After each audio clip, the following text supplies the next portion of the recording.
it's like if you have something glued together, all right? You have something glued together, and then you throw some solution on it, something that can dissolve the glue. So if you put something that dissolves the glue, whatever you have holding together falls apart. That's simple, right? So this is why the Most High said to them, don't eat of that fruit. If you eat it, you're going to die.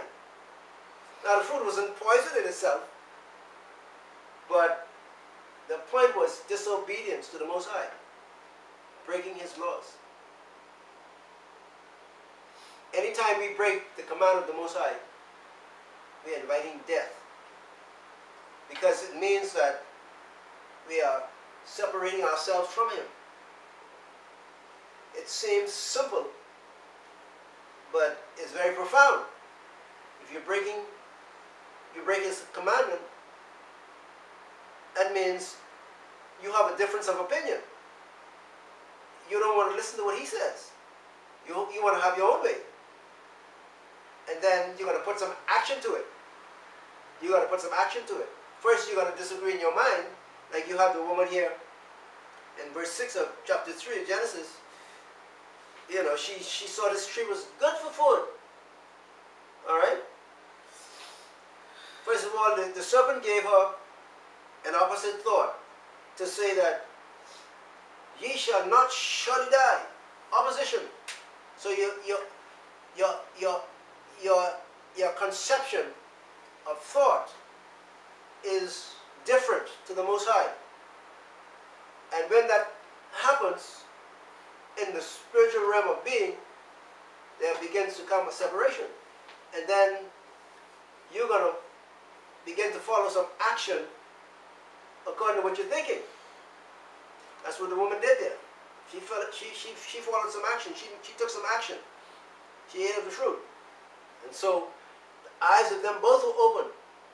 The connection, where they were connected together as man and wife, began opening up. That's simply what the opening of the eyes means. Whereas we have Masonic and other so-called esoteric and evil philosophies and doctrines that tell you that this opening of their eyes means that, oh, they were now coming into a higher knowledge. Death. That's the higher knowledge they were coming into. Death for breaking the Most High command. Alright? So that's what the opening of the eye means. That they were open to death. Opening up, their togetherness was disintegrating. So now, this is the situation we have found ourselves in today. All the marriages we have, and every other relationship that is near to it. Alright? The marriage is the primary relationship. Alright? All our marriages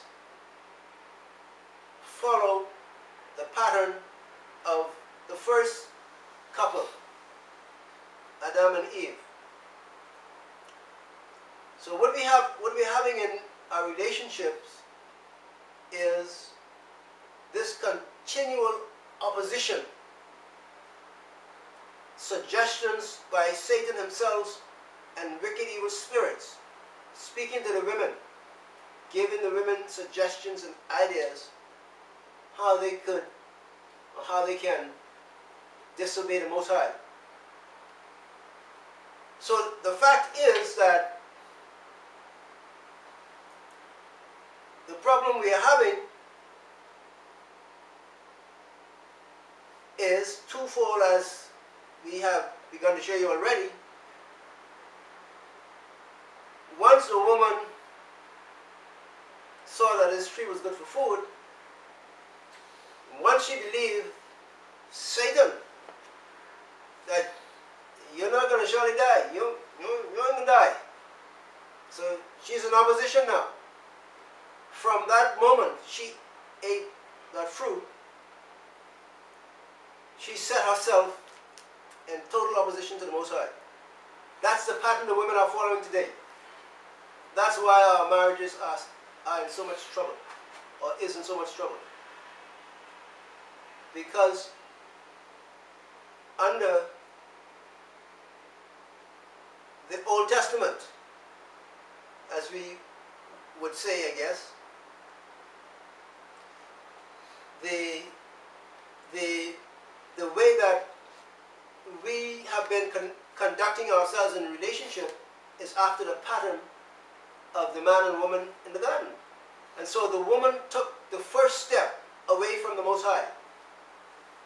Away from the Most High. In opposition.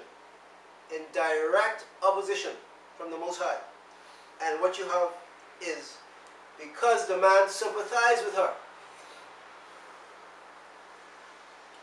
he also followed her. Now, before we go deeper into that, let's look at 1 Timothy chapter 2 to show you, because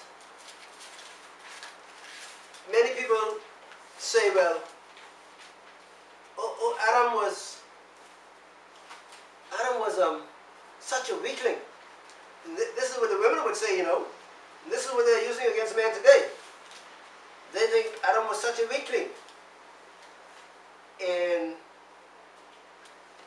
going to eat of the fruit of this tree, because they did not get the proper understanding of what happened. So, to confirm what the understanding we've been giving you from the beginning, let's look at, this is 1 Timothy 2 and 13. 1 Timothy 2 and 13. Let's read that. Read it. Because Adam was formed first, then Hawa or Eve. Okay, hold it right there. As we were showing you from the beginning, the man was the first one formed. He formed the man first in his image. It was the image of Elohim Ahayim as Father, Word, and Spirit. One individual being that stood before Adam, that Adam saw when he opened his eyes, when he had life. He saw one individual being that was called Ahayim. Father, Word, and Spirit connected together in one unit. Alright? So Adam was formed first, and then Eve. And verse 14. And Adam was not deceived. Adam was not deceived. Alright? So, for you women who think that, Adam was so weak that the woman could just lead him around, that was not the case. What you're given to understand here, as the Spirit of the Most High shows it, was that Adam wrongfully, we might say foolishly, laid down his life for the woman, instead of allowing the Most High to make a judgment on the case. Be instructed men. We have a lot of foolish women, let me say it like that, who do a lot of stuff. And because they have seen what happened in the beginning, how Adam ate of the fruit along with the woman, they have now been thinking all the while that they could just have men wrapped around their fingers. This is what they have been working against you men all the while.